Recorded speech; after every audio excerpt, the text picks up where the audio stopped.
Dans le travail, la pression est souvent considérée comme normale, voire nécessaire. Objectifs, contraintes économiques, exigences de performance, elles font partie du cadre professionnel.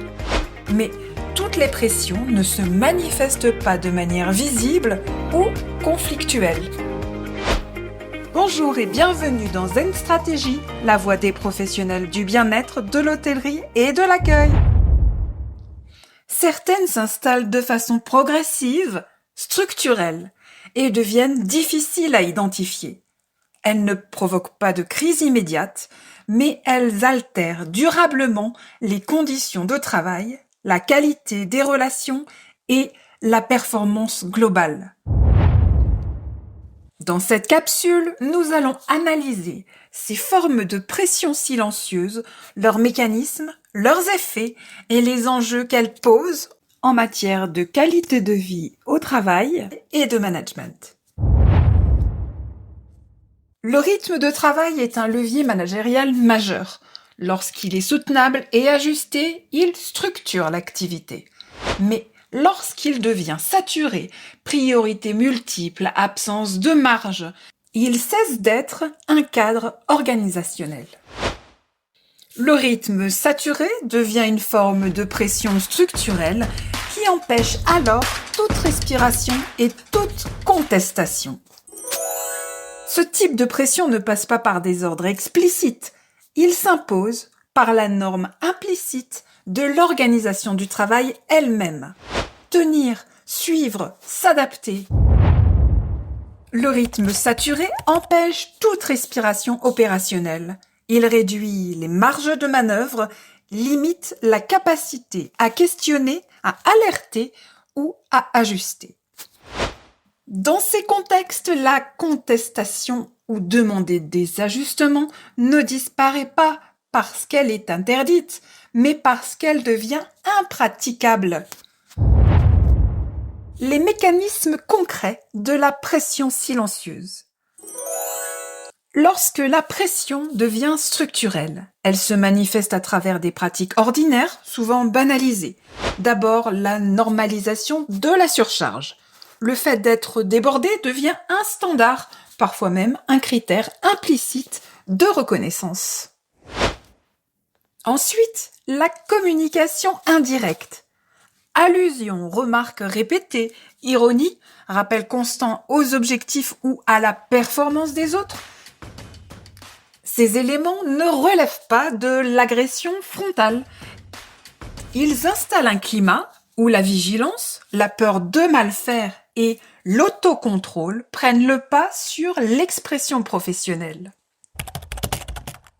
On observe notamment des objectifs élevés sans moyen d'ajuster, des délais raccourcis sans discussion possible, une sollicitation permanente, même en dehors des temps de travail, des messages ambigus sur votre capacité à tenir la charge, et des conditions matérielles souvent chaotiques.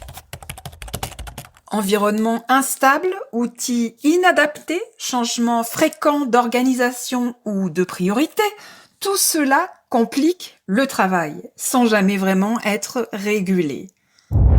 À cela s'ajoute parfois une intimidation symbolique qui peut se manifester de plusieurs façons. Des remarques répétées sur, par exemple, votre résistance au stress, des allusions sur votre remplaçabilité, de l'ironie ou un humour dévalorisant, et des comparaisons implicites entre collaborateurs. Ces pratiques ne sont pas toujours intentionnelles, mais leur répétition crée un climat dans lequel l'expression des difficultés devient risquée. La pression ne s'exprime plus frontalement, elle agit par dissuasion. Progressivement, les salariés adaptent leur comportement, ils parlent moins, signalent moins, s'exposent moins. Les effets de ces pressions invisibles sont bien documentés. Certaines sont voulues, d'autres résultent d'une accumulation de contraintes mal régulées. Sur le plan individuel, les conséquences sont claires et ont un impact concret sur les individus et sur l'organisation. Augmentation du turnover, réduction de la rentabilité, érosion des compétences internes, amplification des tensions, diminution de l'attractivité employeur. Que ces pressions soient involontaires ou voulues, elles ont le même effet. Elles rendent le travail plus difficile, fragilisent les équipes et compromettent la performance durable. À moyen et long terme, les effets deviennent encore plus visibles.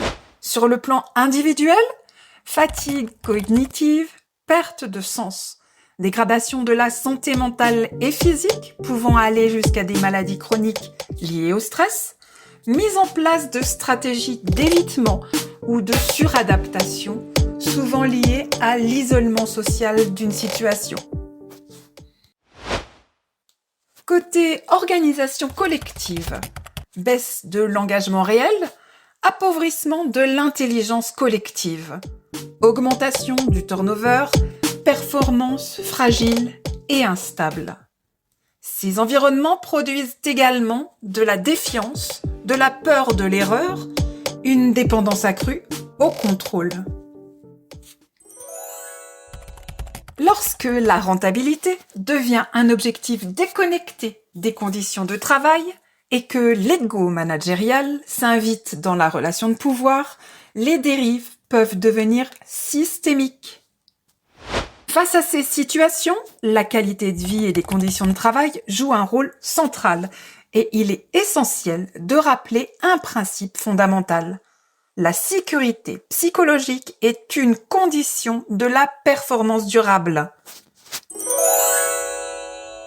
Quand la pression devient insupportable, il existe des moyens d'ajuster la situation. Demander de l'aide n'est jamais un échec professionnel. Parmi les ajustements possibles au sein de l'organisation, d'abord la clarification des rôles et des priorités. Ensuite, la régulation des charges de travail, penser espace de dialogue sécurisé, et puis médiation et accompagnement, et également référent identifié en cas de difficulté. Prévenir ces dérives, c'est agir sur l'organisation du travail, pas seulement sur les individus.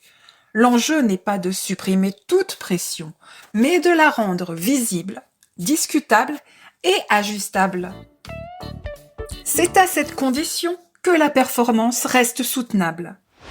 Bien sûr, des dispositifs externes existent pour accompagner les situations difficiles, mais l'enjeu principal reste d'agir sur l'organisation et les relations au quotidien. Pour conclure cet épisode, replaçons la pression à sa juste place. Nommer les mécanismes de pression invisibles, c'est permettre aux organisations et aux collaborateurs de corriger leurs pratiques avant qu'elles ne produisent des situations de rupture. Les analyser, c'est donner aux managers et aux dirigeants des clés de régulation et replacer la qualité de vie et les conditions de travail comme un levier stratégique au service des personnes, du travail et de la performance durable. À très vite pour continuer à explorer ensemble comment préserver ces conditions, inspirer vos équipes et construire une performance durable, humaine et soutenable. Merci d'avoir écouté Zen Stratégie. Free audio post-production by alphonic.com